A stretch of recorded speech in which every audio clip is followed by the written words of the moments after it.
The morning mist clung to Cedar Falls like secrets. Marcus Williams was teaching his 8-year-old son, Jake, how to identify bird tracks when they found her. Crumpled, bleeding, clutching a shattered iPhone with white knuckles. Her designer dress had been shredded by thorns, silk threads caught on blackberry vines like evidence of a desperate chase. She wasn't camping. She wasn't hiking. She was hiding. When Marcus stepped closer, his carved wooden knife glinting in the dawn light, she didn't scream, didn't run. Instead, she studied the blade with eyes that knew violence intimately. Professional recognition flickered across her bruised face. Jake whispered, "Daddy, why does the pretty lady look so scared?"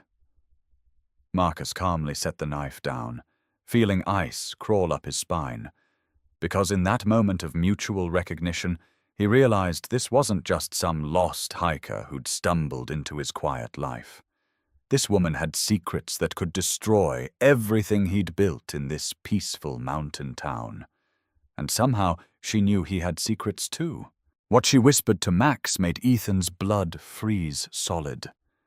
By morning, everything would change in ways he never imagined.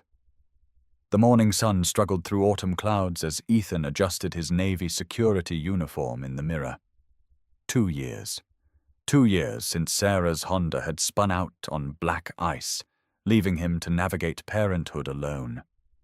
The accident replayed in his mind most mornings. The phone call, the hospital, the terrible silence that followed. He pushed the memory down, focusing instead on the day ahead. Max sat at the kitchen table, arranging his colored pencils in perfect rows of 6. Red, orange, yellow, green, blue, purple. Always the same order. Always exactly 6. "Ready for school, buddy?" Ethan asked, though he already knew the answer. Max rarely spoke before 10 a.m., his autism making mornings particularly challenging. The boy's fingers traced invisible patterns on the table, a self-soothing ritual Ethan had learned not to interrupt. Outside, the school bus wheezed to a stop, and Max gathered his supplies with mechanical precision. No eye contact, no goodbye kiss, just a small nod that meant everything and nothing at once. Hollow Creek Elementary buzzed with the controlled chaos of morning routines. Ethan took his position by the main entrance, watching children stream past like colorful fish. He spotted Max immediately, the boy who walked alone, who ate lunch alone, who lived in his own remarkable world. Other children avoided him, not from cruelty, but from simple incomprehension. Max was different, and different made people uncomfortable in a town like Hollow Creek. Principal Helen Carter approached with her trademark tight smile. 55 years old, iron gray hair pulled into a severe bun, she ruled the school with bureaucratic efficiency. Her polyester blazer never wrinkled, her clipboard never empty. "Mr. Cole, we need to discuss Max again." The words carried the weight of inevitability. "The district has excellent special programs, resources we simply can't provide here." She spoke in euphemisms, but Ethan heard the truth underneath. Max didn't fit their mold, and they wanted him gone. The day dragged with familiar rhythms. Ethan walked his rounds, ensuring doors stayed locked, strangers stayed out, and the illusion of safety remained intact. His military training made the work automatic. Scan for threats, assess situations, maintain vigilance.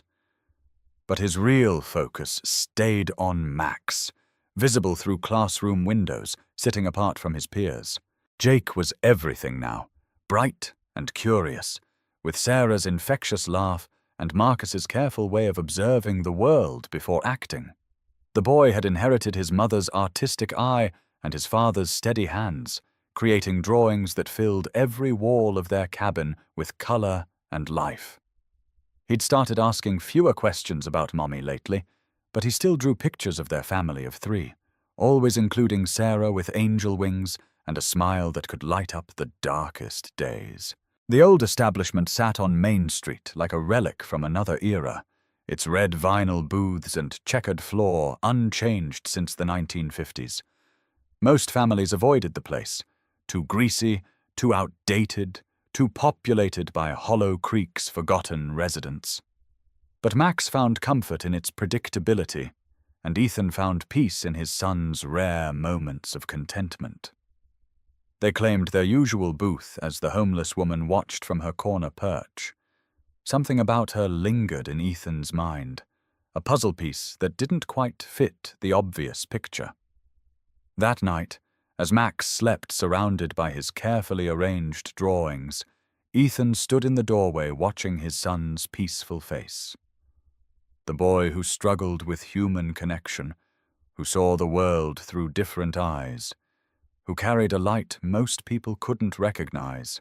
When she finally opened her eyes fully, Marcus was cleaning cuts on her hands with the gentle precision of a field medic, his touch professional but kind. She flinched at first contact, then gradually relaxed when she saw Jake coloring quietly at the kitchen table, his tongue poking out in concentration as he worked on a dragon that breathed rainbow fire. The domestic scene seemed to calm her in ways that words couldn't, as if she'd forgotten such simple peace was possible. "Excuse me." The woman's voice cut through the diner's ambient noise. She approached their table with hesitant steps, her gaze fixed on Max's drawing. "Your son has remarkable talent." The words emerged with careful articulation, not the slurred speech Ethan expected from someone living rough. Max looked up, making brief eye contact before returning to his artwork. The woman studied the napkin with genuine interest, her head tilted in a way that suggested professional assessment rather than casual observation. "Thank you," Ethan replied, uncertain how to navigate this unexpected interaction. The woman's appearance remained disheveled, but something in her manner commanded attention. She pulled a small box of colored pencils from her coat pocket. Expensive ones, Ethan noted, hardly standard equipment for the homeless. "These might help," she said, placing them beside Max's napkin. The boy's eyes widened with delight as he examined each pencil, his fingers tracing their smooth surfaces with reverence. "I'm Lorraine," the woman said, settling uninvited into their booth. Her proximity revealed more contradictions. Soft hands despite the rough living, teeth that suggested regular dental care, a faint scent of soap beneath the street grime. Max began drawing with the new pencils, his movements fluid and confident. Colors bloomed across the napkin in patterns that seemed chaotic, but felt purposeful.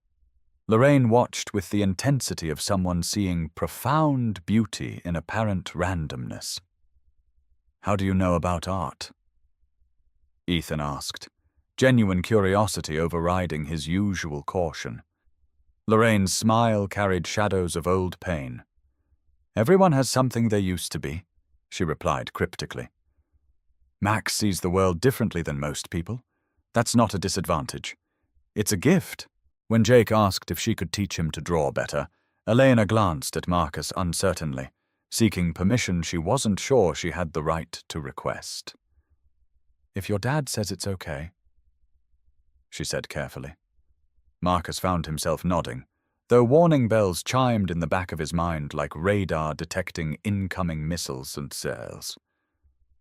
Nothing about this woman's story added up to anything approaching truth, but Jake hadn't smiled this much since Sarah died, and that was worth a certain amount of calculated risk. Elena returned the next day, then the day after that, settling into a routine that felt deceptively normal. She never mentioned leaving, never talked about where she'd come from or where she planned to go next. Her presence became part of their daily rhythm, like she'd always belonged there, helping with breakfast, teaching Jake advanced drawing techniques, listening to Marcus's stories about local wildlife, with the kind of focused attention that made him feel genuinely heard for the first time in years. Marcus caught her staring at his work with an artist's appreciation, pointing out techniques that revealed far more formal training than any casual hobby would provide. When she helped Jake with his drawings, her gentle patience and professional insight reminded Marcus painfully of Sarah's way with children. But unlike his wife, Elena jumped at every unexpected sound, her eyes going hard and alert in ways that spoke of learned vigilance and intimate familiarity with violence. During quiet moments when Jake was occupied with his toys, Marcus noticed other telling details. The way Elena automatically sat with her back to walls, never allowing anyone to approach from behind. How she knew exactly where he kept his first aid kit without being shown, locating supplies with the efficiency of someone trained in emergency medicine.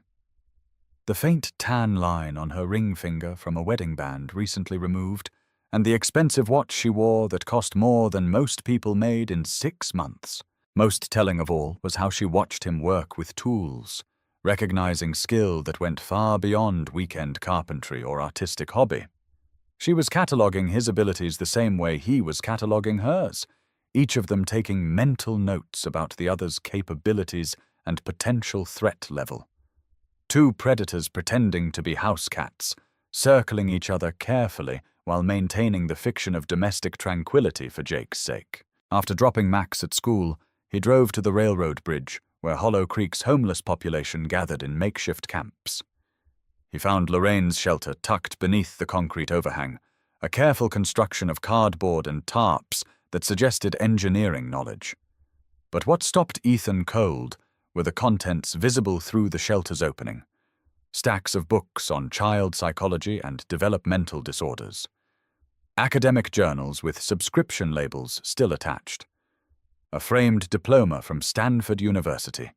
Cracked but readable. Dr. Lorraine Mitchell, Ph.D. in educational psychology.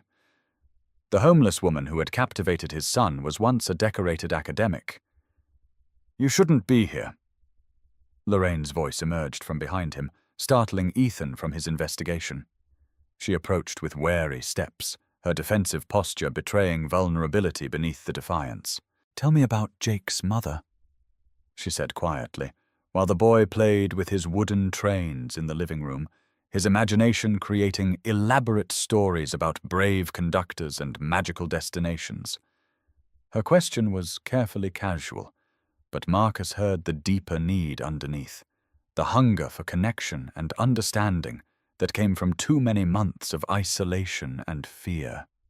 Marcus's hand stilled on the bird he was carving, his expression growing soft with memory and old grief.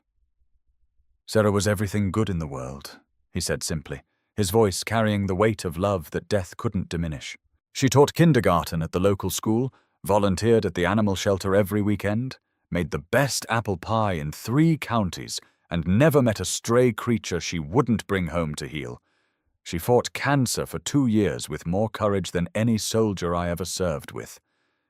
His voice caught slightly on the last word, the slip so small, Elena almost missed it. "Almost." "You were in the military," she said, and it wasn't a question but a statement of recognition, one professional to another. Marcus looked up from his carving, meeting her eyes directly for the first time since she'd arrived. "Army," he lied smoothly, the cover story he'd used for 3 years rolling off his tongue with practiced ease. "Nothing special, just did my time and came home to start a family." Elena nodded, accepting the deflection because they both understood the rules of their particular game. Everyone had secrets. The smart ones kept them buried deep. But something flickered in her eyes as she looked at his hands again, noting calluses in specific places, scars that told stories he'd never shared with anyone in Cedar Falls. The way he held his knife, the unconscious way he positioned himself to maintain sightlines to all exits, the controlled economy of his movements that spoke of combat training far beyond basic military service. "Thank you for letting me be part of this," she whispered, gesturing toward Jake's laughter drifting in from the next room. "I forgot what normal families felt like." The moment stretched between them, fragile and dangerous as spun glass. Marcus wanted to ask about the fear that never left her eyes, about the expensive phone she kept checking compulsively, about the nightmares that made her cry out in her sleep, according to Mrs. Patterson, who ran the bed and breakfast where Elena was supposedly staying. Instead, he carved another delicate feather into his wooden bird, thinking about the loaded pistol hidden in his bedroom closet and wondering if Elena was thinking about weapons too. Marcus was black, attending a predominantly white school where his differences were met with suspicion rather than celebration. The administration wanted him removed, Lorraine continued, her voice growing stronger with anger at the memory. They claimed he was disruptive, unable to learn in traditional settings. I fought for him, documented his abilities, proved his potential. When they persisted, I went public. Her academic career had crumbled within months. The school district's legal team painted her as a radical activist, prioritizing politics over pedagogy. Colleagues distanced themselves, funding disappeared, and eventually the university asked for her resignation. I lost everything, Lorraine concluded. My position, my research, my reputation. But Marcus? He's at MIT now, studying architecture. Sometimes the fight is worth the cost. She's just visiting, buddy, he said gently, though the words felt like lies on his tongue. She'll have to go home eventually. Jake looked up with Sarah's serious brown eyes, the kind of direct gaze that saw through adult deceptions with uncomfortable clarity. But what if this is her home now? He asked. What if she wants to stay with us forever and ever? The question hung in the air like smoke, impossible to dismiss and dangerous to answer honestly. Elena's facade began cracking during her second week of daily visits, small fissures that only someone with Marcus's training would notice. He found her staring at his carving knife with an expression he recognized from combat zones, the look of someone automatically calculating how to turn anything into a weapon if the need arose. She startled when Jake dropped a book upstairs, her hand moving instinctively toward her purse before she caught herself and forced a smile.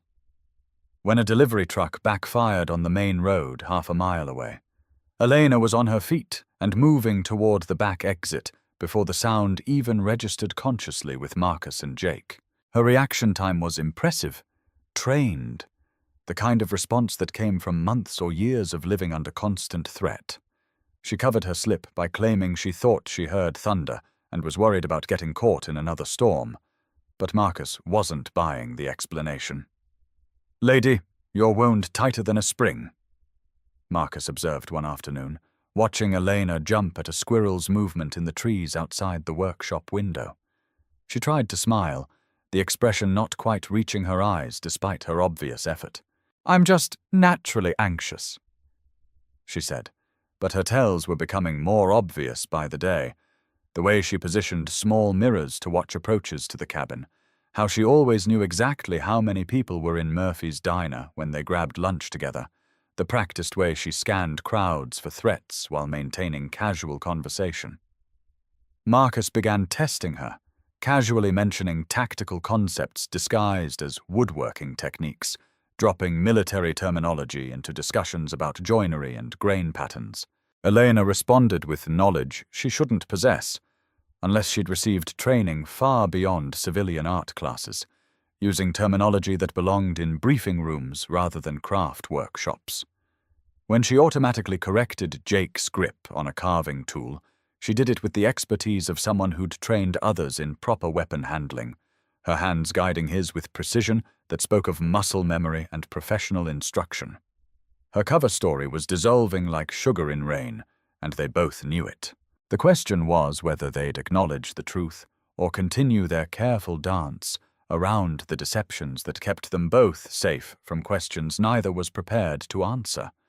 Marcus found himself hoping they could maintain the fiction indefinitely, preserving the fragile peace they'd built in their mountain sanctuary. The breaking point came on a Tuesday morning when Marcus decided to show Elena his workshop's hidden compartment, revealing advanced equipment that had nothing to do with carpentry or artistic pursuits. Night vision goggles still in their military cases, tactical knives with serrated edges designed for combat rather than crafting, communication equipment sophisticated enough to reach anywhere in the world, and maps marked with coordinates that corresponded to no tourist destinations. Elena stared at the cache of equipment, her face going pale as she recognized items she'd seen before in very different contexts. "You're not just ex-army?" she breathed, her voice barely above a whisper. Marcus met her eyes steadily, no longer bothering to maintain his cover story now that the truth was spreading between them like wildfire. "Navy SEAL. Team 6. 22 years of service before I came home to bury my wife." He paused, letting that information settle. "And you're not just some artist running from a bad divorce, are you, Elena?" The pretense shattered between them like breaking glass, sharp and irreversible. Elena's hands shook as she reached into her purse, pulling out items that explained everything and changed everything. A small digital recorder, a flash drive, and a federal badge in a leather case that identified her as Eleanor Morrison, not Eleanor Brooks. Married name Blackwood. "My real name is Eleanor Morrison," she said, her voice steady despite the tremor in her fingers. "I was married to Senator Richard Blackwood for 5 years. 3 months ago I discovered he's been selling classified defense contracts to foreign bidders, compromising national security for personal profit." She held up the flash drive like it contained fire instead of data. "The evidence is all here. Everything the FBI needs to put him away forever, along with half his staff and 3 major defense contractors who've been paying for information that gets our soldiers killed." Her voice dropped to a whisper that carried the weight of terrible knowledge. "But Richard has connections everywhere. Private military contractors, ex-CIA operatives, people who specialize in making problems disappear without a trace." Her answer seemed to satisfy him, though his drawing that evening carried darker tones than usual, storm clouds gathering over stick-figure families. Ethan walked them home that night, consumed by helpless frustration. Sarah's death had taught him how quickly life could steal away the people who mattered most. Now, just as Max had found someone who understood him, circumstances threatened to tear that connection apart. The universe seemed determined to test their family's resilience, to see how much loss they could absorb before breaking completely. In his darkest moments, Ethan wondered if they were destined to face every challenge alone. The next morning brought crisis in an unexpected form. Ethan arrived at work to find Principal Carter waiting with a grim expression and a manila folder thick with documentation. "We've made our decision about Max," she announced without preamble. "They haven't yet," she said, then corrected herself. "They hadn't until yesterday. I've been running for weeks, staying ahead by constantly moving, never staying anywhere more than 2 or 3 days. But I got comfortable here. I let my guard down because for the first time in months, I felt safe. I felt like I could breathe." She looked toward the house where Jake's laughter could be heard even through the workshop walls. "I felt like I could have a family again. This is what's best for Max and for our other students." The finality of her words struck Ethan like physical blows.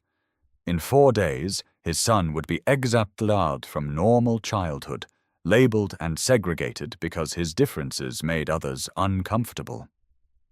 That afternoon, Ethan found himself racing toward the homeless camp with desperate urgency. He needed Lorraine's expertise, her professional knowledge, her understanding of Max's true capabilities. But when he arrived at her shelter, he discovered it empty except for a handwritten note. "Gone to make things right. Trust me with Max. Trust yourself. Some battles require strategic retreat before victory." The cryptic message left him more confused than reassured. Hours later, as evening approached and Max waited at their usual booth in Rosie's diner, Lorraine appeared with a large portfolio tucked under her arm. Her appearance had transformed dramatically. Clean clothes, washed hair, an aura of professional competence that had been hidden beneath her homeless disguise. Max's face lit up with joy at seeing her, oblivious to the adult complications surrounding their relationship. "I have something to show you both," Lorraine said, opening her portfolio to reveal detailed assessments, educational plans, and artistic evaluations. For 3 days, she'd been documenting Max's abilities through careful observation and informal testing. The results painted a picture of exceptional talent masked by unconventional learning patterns. Max isn't behind his peers. He's years ahead in visual spatial intelligence, pattern recognition, and creative problem-solving. The documentation was comprehensive and professionally prepared, complete with recommendations for specialized educational approaches that would nurture rather than suppress Max's unique gifts. Lorraine had consulted with former colleagues, researched innovative programs, and developed a framework for advocating Max's educational rights. "I've seen children like Max before," she explained. "With proper support, they don't just succeed, they excel beyond anyone's expectations." "But you're going back to Stanford," Ethan said, voicing the fear that had haunted him since Dr. Steinberg's visit. Lorraine's smile carried knowledge of decisions already made. "I turned down their offer," she replied simply. "Some things matter more than career rehabilitation. Max needs an advocate, and I need a purpose worth fighting for. We can build something better here, together." Outside, a black SUV with tinted windows drove slowly past the cabin, its occupants invisible behind glass, dark as midnight. Elena went rigid, every muscle coiled for flight, while Marcus moved to the window with deceptive casualness. His trained eye automatically catalogued details, government plates that could be legitimate or expertly forged, 2 occupants in the front seats, passenger holding something that could be binoculars or a long-range camera, vehicle moving at surveillance speed rather than tourist pace. The administrators found themselves confronting expert testimony that challenged their comfortable assumptions. The meeting stretched for 2 hours as Lorraine systematically dismantled the district's rationale for Max's transfer. She cited research studies, legal precedents, and educational best practices with the fluency of someone who'd spent decades in academic circles. When questioned about her own qualifications, she acknowledged her recent struggles with unflinching honesty, then pivoted to Marcus Thompson's success as evidence of her method's effectiveness. Principal Carter's resistance gradually crumbled under the weight of professional scrutiny. The district's special education director, Dr. Margaret Foster, began asking substantive questions about alternative approaches to Max's education. By meeting's end, they'd agreed to a trial period of modified instruction within the mainstream classroom, with Lorraine serving as an unpaid educational consultant to monitor Max's progress and recommend adjustments. Walking home from the school district building, Ethan felt lighter than he had in months. Max's immediate future was secure, his potential finally recognized by the people charged with nurturing it. But more importantly, they'd found an advocate who understood the battle from both professional and personal perspectives. Lorraine had sacrificed her Stanford opportunity to fight for one special child, a choice that spoke to her character more eloquently than any academic achievement. That evening at Rosie's diner, the atmosphere felt celebratory despite the modest surroundings. Max worked on a new drawing with focused intensity, incorporating techniques Lorraine had taught him over their brief but intensive collaboration. The artwork showed remarkable sophistication for a 10-year-old, complex layering, innovative use of color, emotional depth that transcended simple representation. Watching his son create with such confidence and joy, Ethan finally understood what Lorraine had recognized from the beginning. "What happens now?" he asked as Max proudly displayed his finished drawing, a portrait of 3 people sitting together in a diner booth, their faces turned toward a bright window. Lorraine studied the artwork with the intensity she brought to everything involving Max's development. "Now we build something new," she replied. "A different kind of family, a different kind of education, a different kind of hope." 2 weeks passed in a blur of positive changes.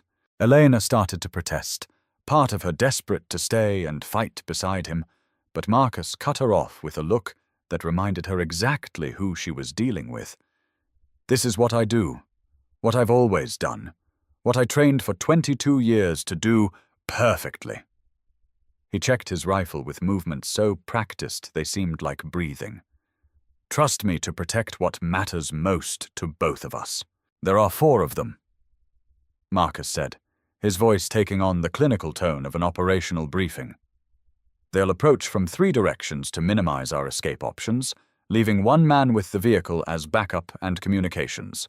Standard elimination protocol for high-value targets in rural environments." Elena stared at him, finally seeing the killer he'd hidden beneath layers of domestic tranquility. The man who could analyze death like weather patterns and plan violence like dinner menus. "You're not just protecting me," she realized, understanding flooding through her with terrible clarity. "You're protecting Jake from finding out who his father really is, from seeing what you can do when people threaten your family." Marcus nodded once, sharp and economical, then moved toward the door with purpose that would have terrified her if she hadn't been so grateful for it. The first shot shattered the cabin's front window, sending glass exploding across the living room where Jake had been playing with his trains just minutes before. Marcus was already moving, pushing Elena toward the back door as automatic weapons fire erupted from the forest he'd called home for 3 years. "Go!" he shouted, his voice cutting through the chaos with absolute authority. "Now!"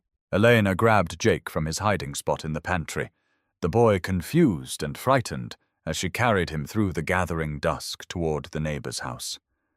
Behind them, the cabin that had felt like home for the first time in years erupted into warfare. Marcus moved through his own house like a ghost, using every advantage the familiar territory provided, every defensive position he'd planned but hoped never to need. He'd spent 3 years preparing for this moment while praying it would never come. Hidden firing positions throughout the property, reinforced walls that could stop rifle rounds, escape routes Jake didn't know existed, weapons caches positioned for maximum tactical advantage. The men hunting Elena were professionals, well-trained and expensively equipped, but they were operating on his ground now, and Marcus Williams had never lost a firefight on his own territory. The battle lasted 17 minutes by Marcus's count, 17 minutes of controlled violence that felt both endless and instantaneous. When silence finally returned to the pine forest, 4 men lay dead around the cabin's perimeter, their expensive equipment scattered among the pine needles like discarded toys. Marcus emerged from the tree line, checking each body with methodical thoroughness, confirming kills with the same attention to detail he'd brought to wood carving. Professional killers, all of them, with government-quality weapons and communication gear that cost more than most people's cars. But they'd made one critical error in their planning and execution. They'd threatened his son. In Marcus's world, where love and violence lived side by side like old companions, that was an unforgivable mistake that could only be answered one way. Elena found him sitting on the cabin's front steps, rifle disassembled and being cleaned with automatic precision, his hands steady as a surgeon's, despite having just killed 4 human beings. Jake was safe at the Murphy's house, told that bad men had tried to hurt their friend Eleanor, and Daddy had scared them away like heroes did in his favorite movies. The boy didn't need to know that his gentle father had taken 4 lives to protect their makeshift family. Didn't need to carry that weight in his young heart. "It's not over," Elena said quietly, her own medical training kicking in as she checked Marcus for injuries with hands that knew where to look for hidden wounds. "Richard will send more when these don't report back. Better ones. with more resources and fewer mistakes. Marcus nodded, accepting her touch as she cleaned a graze on his forearm that he'd sustained during the firefight. The wound minor, but needing attention before infection could set in. "Agent Chen is sending federal marshals from Portland," Elena continued, her voice steady, despite the magnitude of what they'd just survived. "Full protection detail with orders to transport us to a secure facility until trial. Jake, too, if you'll come with me." She paused, meeting his eyes directly for the first time since the shooting stopped. "I know what I'm asking. I know what it means to leave this life behind." Marcus looked at the cabin where he'd built a peaceful existence, now scarred by bullet holes and broken glass that would never fully heal. Jake's drawings were scattered across the floor, innocent family pictures stained with the reality of violence that had followed Elena into their sanctuary. "I swore I'd never go back to that world," he said, his voice carrying the weight of promises made to a dying woman. "When Sarah was diagnosed, when we knew the cancer was winning, I promised her Jake would have a normal childhood. A father who came home every night, who carved wooden toys instead of planning missions, who never had to explain why men with guns wanted to hurt people he loved." Elena knelt beside him on the steps, her hand covering his scarred knuckles with a touch that was both gentle and strong. "Sometimes protecting the people we love means accepting help when it's offered, even when that help comes with a price we don't want to pay." She looked toward the Murphy's house where Jake was probably drawing pictures of the adventure he thought he'd just survived. "He needs you alive more than he needs you to be the man you were before tonight." The decision ultimately came down to Jake, as Marcus had known it would from the moment Eleanor appeared in their lives. When the federal marshals arrived in their armored vehicles with bulletproof vests and grim expressions, when they began photographing the crime scene and bagging evidence with professional efficiency, his 8-year-old son looked at the destruction surrounding their home and asked a single question that cut through every tactical consideration. "Are we still going to be a family?" More importantly, Stanford had requested permission to study their methods for potential implementation across the university's teacher training programs. "Seems we can change the world from Hollow Creek after all." Max looked up from his drawing, a detailed portrait of Marcus Thompson working at a drafting table, created from photographs and video calls with the young man who had inspired Lorraine's advocacy. The artwork showed remarkable emotional depth, capturing not just physical likeness, but the subject's intense concentration and creative joy. "Is Marcus proud of us?" Max asked, with the directness that had become his trademark. "Very proud," Lorraine replied, scrolling through messages on her phone. "He's designing a community center for his senior project at MIT, specifically focused on spaces where neurodivergent children can learn and create. He wants to visit next month to see our program in action." The possibility of meeting his hero had Max practically glowing with excitement, his artistic confidence having grown to match his natural talent. As they walked home through Hollow Creek's quiet streets, Ethan felt a profound sense of completion that had nothing to do with endings and everything to do with beginnings. The limousine that had once threatened to steal their happiness now seemed like just another chapter in a story that was still being written. Sarah's presence felt less like absence and more like blessing, her memory woven into the new life they were building together. Max skipped ahead, his backpack bouncing with each step, pausing occasionally to examine interesting shadows or architectural details that might inspire future artworks. His world had expanded far beyond the limitations others had tried to impose, revealing possibilities that most people never imagined. Watching his son embrace life with such enthusiasm, Ethan finally understood that healing didn't mean forgetting the past. It meant having the courage to build something beautiful from whatever remained. At their front door, Lorraine paused as she had every evening for the past 3 months, still technically living in her apartment above the art store, but spending most waking hours as part of their makeshift family. "Thank you," she said simply, her words carrying the weight of someone who had been offered a second chance at purpose and belonging. The house that had once echoed with emptiness now hummed with conversation, laughter, and the comfortable silence of people who understood each other without explanation. That night, as Max arranged his colored pencils in their familiar pattern, and Lorraine reviewed lesson plans at the kitchen table, Ethan stood in the doorway observing this new version of family.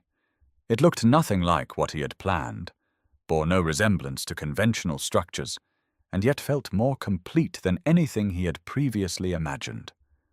They were three people who had found each other through circumstances that could have destroyed them, choosing instead to build something unprecedented and beautiful. The future stretched ahead with possibilities that none of them could have anticipated 6 months earlier. Max would continue growing into his artistic gifts, his advocacy work, inspiring educational reforms across the country. They'd spent those months in a federal safe house in Montana, a location that reminded Marcus of Cedar Falls, but with federal agents instead of friendly neighbors providing security.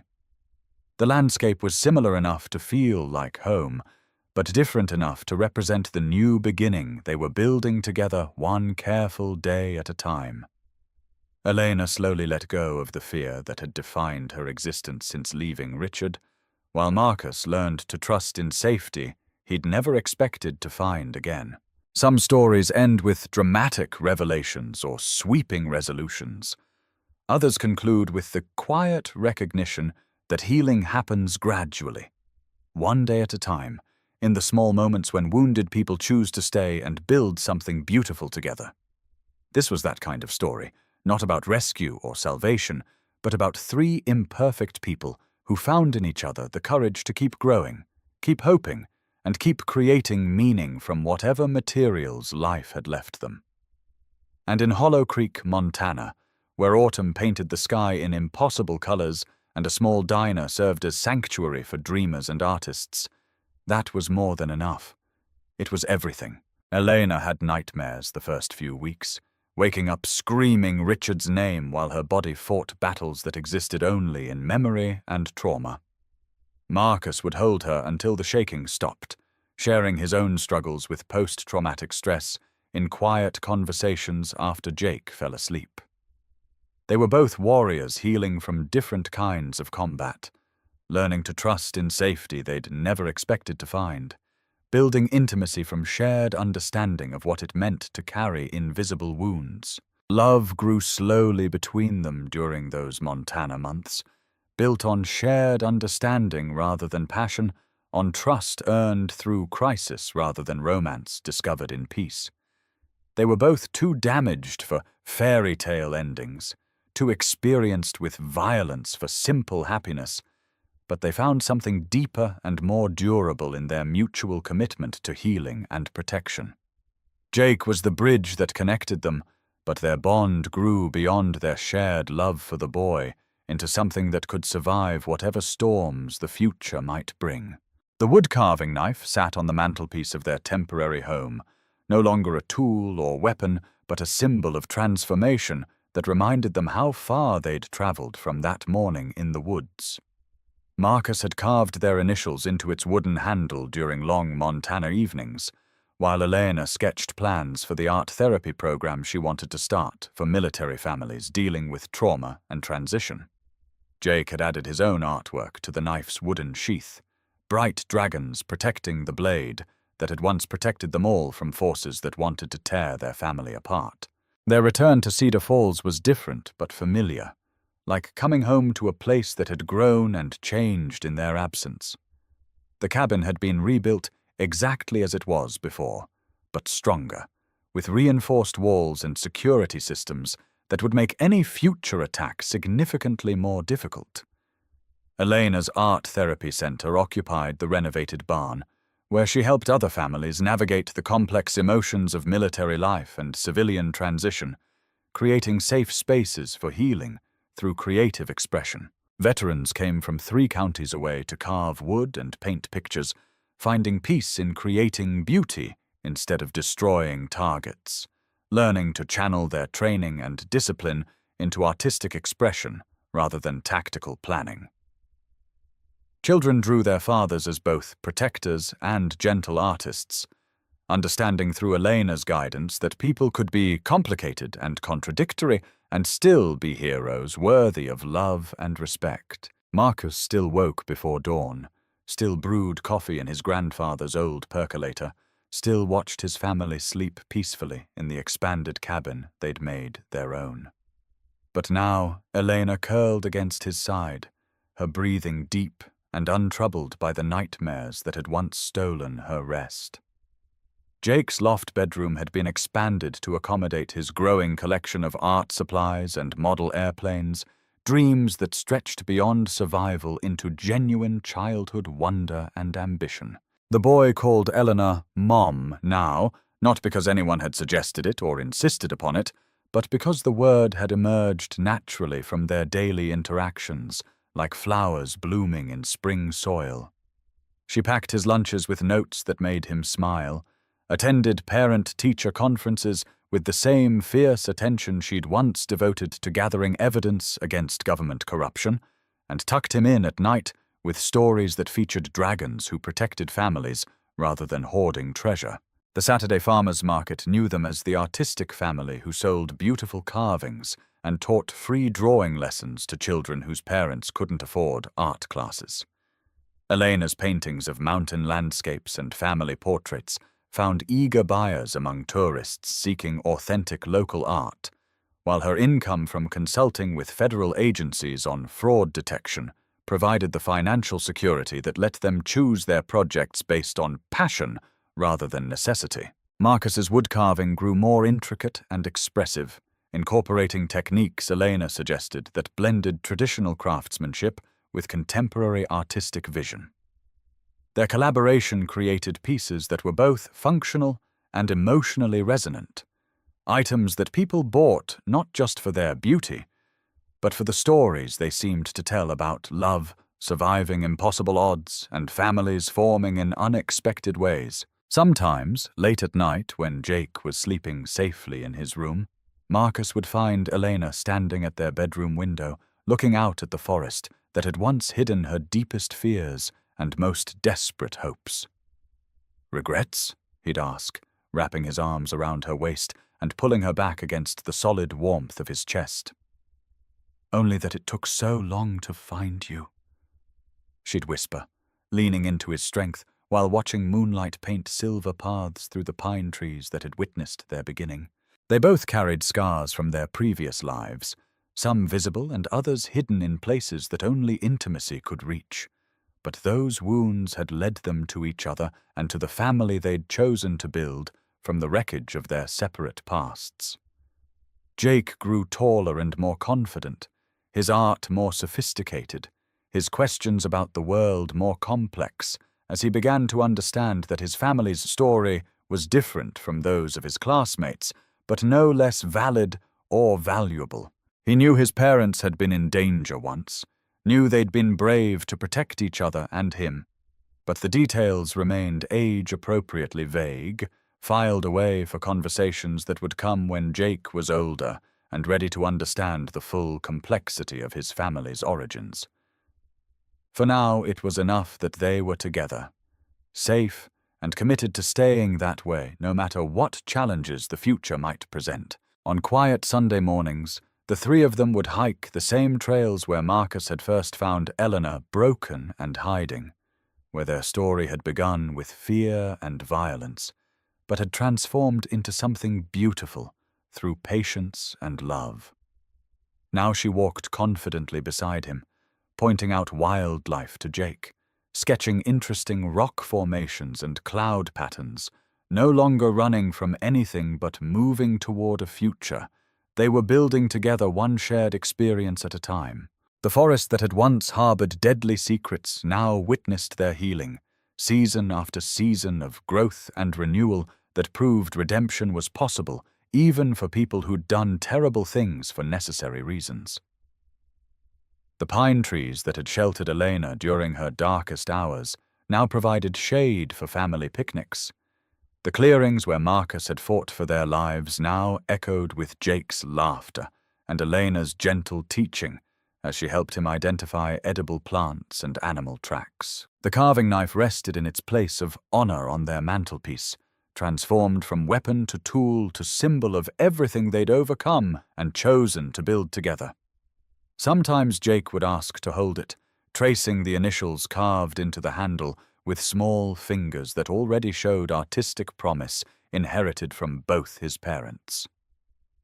"Tell me again how you and Mom met," he'd ask, settling between them on the couch for the story that had become family legend and bedtime ritual. Marcus and Elena would exchange glances full of shared understanding, editing carefully as they recounted the tale of the princess, who wasn't really a princess, and the woodcarver, who wasn't really just a woodcarver, who found each other in a forest where secrets grew like wildflowers and love bloomed as unexpectedly as mountain laurel after the harshest winter on record. Their version emphasized courage and kindness, the importance of helping people in trouble, the way families could form from choice as much as blood, leaving the darker details for adult conversations held in whispers after their son had gone to sleep. The morning mist still clung to Cedar Falls like secrets, but now they were the kind of secrets families keep together. Surprise birthday parties and hidden Christmas presents, and quiet moments of perfect contentment that didn't need words to be complete and meaningful. Marcus Williams had learned that sometimes the most important battles weren't fought with weapons, but with trust, patience, and the courage to let broken people heal in their own time and their own way. Elena had discovered that home wasn't a place you were born, but a choice you made every day, a commitment to stay and fight for something worth protecting even when leaving would be easier and safer. Their story had begun with violence and fear, desperation, and the kind of dangers that destroyed most people who encountered them. But it continued with art and laughter, with Jake's drawings covering every surface of their rebuilt home and Elena's paintings brightening rooms that had once been too empty and too quiet. Marcus's carvings grew more beautiful as his hands remembered how to create instead of destroy, channeling decades of training and discipline into artistic expression that brought joy rather than death. They were no longer the hunter and the hunted, no longer the soldier and the victim, but simply a family who had chosen each other despite everything that should have kept them apart, proving that love really could bloom in the most unexpected places, taking root so deeply in mountain soil and human hearts that nothing could uproot it again.